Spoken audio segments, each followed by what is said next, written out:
Civilisation മ്യൂസിയത്തിൽ നിന്നും ഞങ്ങൾ നേരെ പോയത് ഗിസ പിരമിഡ് കോംപ്ലക്സിലേക്കായിരുന്നു. ഏകദേശം 1 മണിക്കൂർ യാത്രയ്ക്ക് ശേഷം ഗിസ പിരമിഡ് കോംപ്ലക്സിന്റെ ഗേറ്റിന് അടുത്തായുള്ള ടിക്കറ്റ് കൗണ്ടറിന്റെ മുന്നിൽ എത്തിച്ചേർന്നു. 540 ഈജിപ്ഷ്യൻ പൗണ്ടാണ് ഗിസ പിരമിഡ് കോംപ്ലക്സിലേക്കുള്ള എൻട്രി ഫീ. ഈ ഒരു പേയ്മെന്റ് കാർഡ് ഉപയോഗിച്ച് വേണം ചെയ്യാൻ. ഇവിടെയൊന്നും ക്യാഷ് അക്സെപ്റ്റ് ചെയ്യില്ല. കൗണ്ടറിൽ നിന്ന് ടിക്കറ്റ് എടുത്തതിന് ശേഷം ഞങ്ങൾ പിരമിഡ് കോംപ്ലക്സിലേക്ക് പ്രവേശിച്ചു. ഗേറ്റ് കടന്ന് അകത്തേക്ക് പ്രവേശിക്കുമ്പോൾ തന്നെ പിരമിഡുകളെല്ലാം വളരെ വ്യക്തമായി കാണുവാൻ സാധിക്കുന്നുണ്ട്.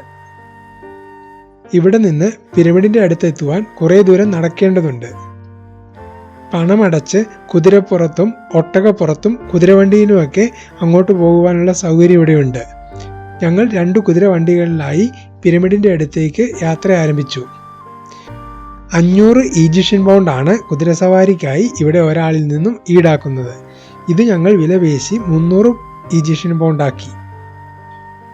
കുതിരവണ്ടിയിലായതുകൊണ്ട് വെയിൽ കൊള്ളാതെയും നടന്ന് ക്ഷീണിക്കാതെയും പിരമിഡിനടുത്ത് വരെ എത്തുവാൻ നമുക്ക് സാധിക്കും.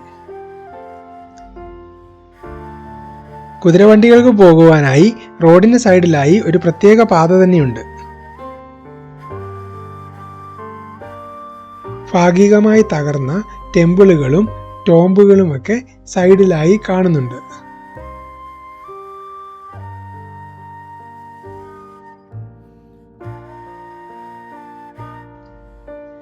ഏഴ് ലോകാത്ഭുതങ്ങളിൽ ഒന്നായ ഗ്രേറ്റ് പിരമിഡിന്റെ അടുത്തേക്കാണ് നമ്മളിപ്പോൾ പോയിക്കൊണ്ടിരിക്കുന്നത്.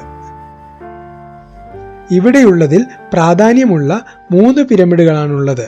ഇതിൽ ആദ്യത്തേത് കുഫു രാജാവ് പണി കഴിപ്പിച്ച പിരമിഡാണ്. ഈ പിരമിഡാണ് the great pyramid of Giza എന്നറിയപ്പെടുന്നത്. രണ്ടാമത്തെ പിരമിഡ് കുഫു രാജാവിന്റെ മകനായ ഖഫ്രെ പണി കഴിപ്പിച്ചതാണ്. മൂന്നാമത്തെ പിരമിഡ് ഖഫ്രേന്റെ മകനായ മെൻഗുവാരയുടേതാണ്. ഈ വലിയ 3 പിരമിഡുകൾ കൂടാതെ പിരമിഡ് ഓഫ് ക്യൂൻസ് എന്നറിയപ്പെടുന്ന 3 ചെറിയ പിരമിഡുകൾ കൂടി ഇവിടെയുണ്ട്. BC 2500 കാലഘട്ടങ്ങളിലാണ് ഈ പിരമിഡുകൾ നിർമ്മിച്ചിരിക്കുന്നത്. അതായത് ഏകദേശം 4500 വർഷം പഴക്കമുള്ള നിർമ്മിതികളാണിവ. ഫറോവമാർ മരണാനന്തരം അവരുടെ ശവശരീരം കേടുകൂടാതെ സൂക്ഷിക്കുന്നതിന് വേണ്ടിയാണ് ഇത്തരം പിരമിഡുകൾ നിർമ്മിച്ചിരുന്നത്. മരണശേഷം അവർക്ക് മറ്റൊരു ജീവിതമുണ്ടെന്നും അതിനുവേണ്ടി സ്വന്തം ശരീരം കേടുകൂടാതെ സൂക്ഷിക്കണമെന്നും അവർ വിശ്വസിച്ചിരുന്നു. ഇതിനായി മമ്മിഫൈ ചെയ്ത ശവശരീരത്തോടൊപ്പം വില കൂടിയ ആഭരണങ്ങളും അവർ ഉപയോഗിച്ചിരുന്ന മറ്റു വസ്തുക്കളും ഇത്തരത്തിലുള്ള പിരമിഡുകളിൽ നിക്ഷേപിച്ചിരുന്നു. ഇങ്ങനെ സൂക്ഷിച്ചിരുന്ന വിലയേറിയ വസ്തുക്കളൊക്കെ ആ ഒരു കാലയളവിൽ തന്നെ മോഷണം പോയിരുന്നു. ഇത്തരത്തിലുള്ള പിരമിഡുകളിൽ നിന്നൊന്നും തന്നെ പൂർണ്ണ രൂപത്തിലുള്ള മമ്മികളൊന്നും ലഭിച്ചിരുന്നില്ല. ഇവയെല്ലാം പുരാതന കാലങ്ങളിൽ തന്നെ ഇവിടെ നിന്ന് മാറ്റപ്പെട്ടിരുന്നു. ഈ പിരമിഡുകൾ കൂടാതെ സിംഹത്തിന്റെ ശരീരവും മനുഷ്യന്റെ ശിരസുമുള്ള പ്രശസ്തമായ സ്ഫിങ്സ് പ്രതിമ ഉള്ളതും ഇവിടെ തന്നെയാണ്.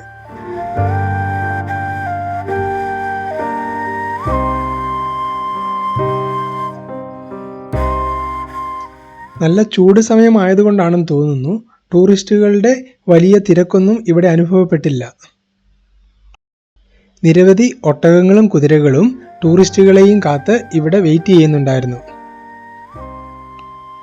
ചക്രങ്ങൾ പോലും കണ്ടുപിടിക്കപ്പെട്ടിട്ടില്ലാത്ത ഒരു കാലഘട്ടത്തിൽ ഭാരമേറിയ കല്ലുകൾ വളരെ ദൂരെ നിന്നും കൊണ്ടുവന്ന് നിർമ്മിച്ചിരിക്കുന്ന ഈ പിരമിഡുകൾ ഒരു അത്ഭുതം തന്നെയാണ്. ഏകദേശം 118ഓളം പിരമിഡുകൾ ഈജിപ്തിൽ നിന്നും കണ്ടെത്തിയിട്ടുണ്ട്. എന്നാൽ ഏറ്റവും കൂടുതൽ പിരമിഡുകൾ ഉള്ളത് സുഡാനിലാണ്. പിരമിഡുകളിൽ ഏറ്റവും പ്രശസ്തമായത് ഗിസയിലുള്ള ഈ 3 പിരമിഡുകൾ ആയതുകൊണ്ട് പിരമിഡുകളെ കുറിച്ച് കേൾക്കുമ്പോൾ നമ്മുടെ മനസ്സിലേക്ക് ഓടിയെത്തുന്നത് ഈജിപ്റ്റ് മാത്രമായിരിക്കും. ഈ ഒരു നിർമ്മിതിയുടെ അടുത്ത് എത്തിക്കഴിയുമ്പോൾ നമ്മൾ ദൂരെ നിന്നും കണ്ട പിരമിഡ് രൂപത്തിന്റെ ആ ഭംഗിയൊന്നും ഇവിടെ കാണുവാൻ സാധിക്കുന്നില്ല. ക്രമമല്ലാതെ അടുക്കി വച്ചിരിക്കുന്ന കുറെ കല്ലുകളുടെ കൂമ്പാരം മാത്രമായിട്ടേ നമുക്ക് തോന്നുകയുള്ളൂ. എന്നാൽ കൃത്യമായ പ്ലാനിങ്ങോടുകൂടി ക്രമമായി കല്ലുകൾ അടുക്കി തന്നെയാണ് ഇവ നിർമ്മിച്ചത്. പണ്ടുണ്ടായ ഒരു ഭൂകമ്പത്തിലാണ് ഇതിൻ്റെ കല്ലുകൾ ഇളകിപ്പോയി ഇതിന് കേടുപാടുകൾ സംഭവിച്ചത്. കൂടാതെ ഫറോവ യുഗത്തിന് ശേഷം വന്ന രാജാക്കന്മാരിൽ ചിലർ ഇവ നശിപ്പിക്കുവാൻ ശ്രമിച്ചിരുന്നു. ഇത്തരത്തിലുള്ള എല്ലാ വെല്ലുവിളികളെയും അതിജീവിച്ച് ഇന്നും ഇവ തലയുയർത്തി നിൽക്കുന്നു.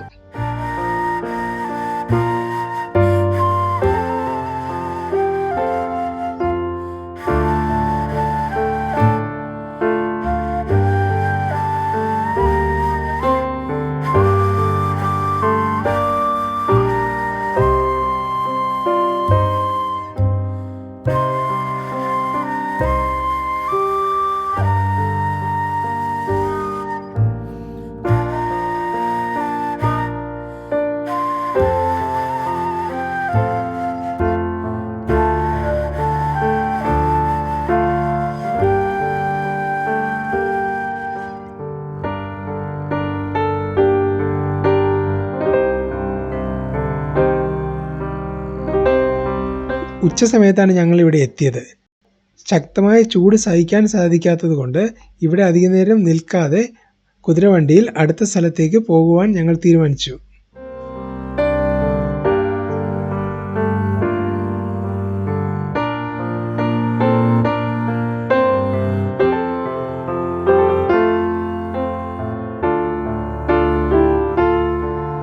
ഈ ഒരു കുതിരസവാരി നല്ലൊരു എക്സ്പീരിയൻസ് ആയിരുന്നു.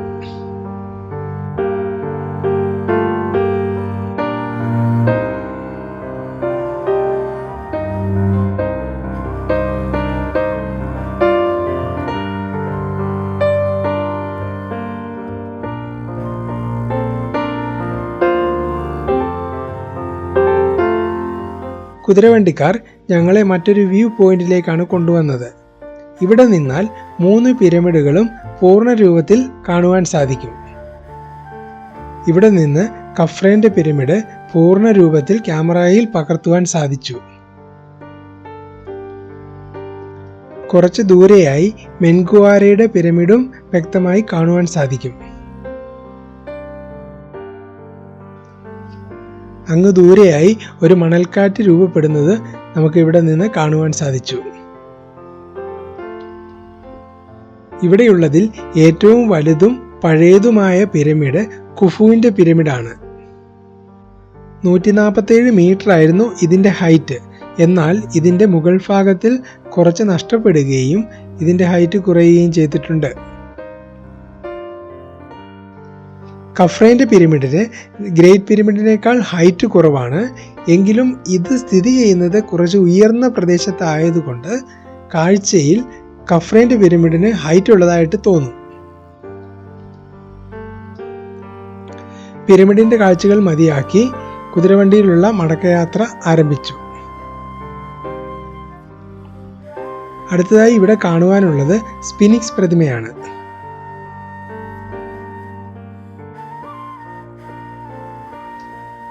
അവിടെ ദൂരെയായി കാണുന്നതാണ് സ്ഫിനിക്സ് പ്രതിമ. അതിൻ്റെ അടുത്തെത്തുവാനായി ഗേറ്റിന് അടുത്ത് വരെ ചെന്ന് മറ്റൊരു വഴിയിലൂടെ വേണം അവിടെ എത്തിച്ചേരുവാൻ.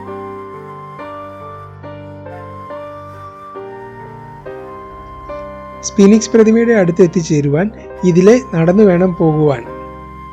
ടൂറിസ്റ്റുകളെ ലക്ഷ്യമിട്ട് ഇവിടെ നിരവധി ചെറിയ ചെറിയ കച്ചവടക്കാർ ഉണ്ട്.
ഗ്രാനൈറ്റ് ആണെന്ന് തോന്നുന്നു ഇവിടെ കട്ട് ചെയ്ത് വെച്ചിരിക്കുന്ന ഈ സ്റ്റോൺ.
ഇതാണ് സിംഹത്തിൻ്റെ ശരീരവും മനുഷ്യൻ്റെ തലയുമുള്ള ഈജിപ്തിലെ പ്രശസ്തമായ സ്ഫിങ്സ് പ്രതിമ.